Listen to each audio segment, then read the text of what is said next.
IFM News Palengke Report.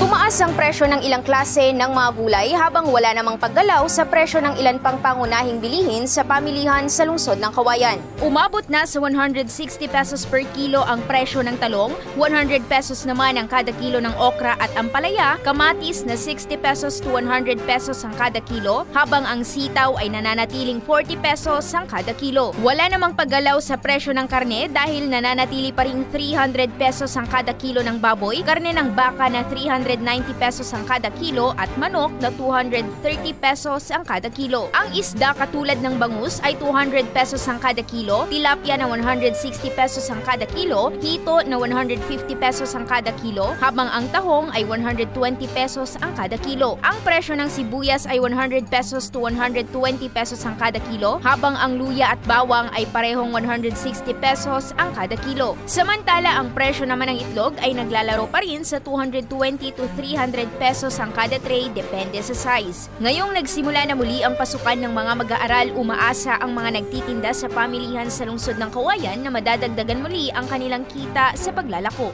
Para sa IFM News, ako si Idol Zaira Kuntapay. Idol!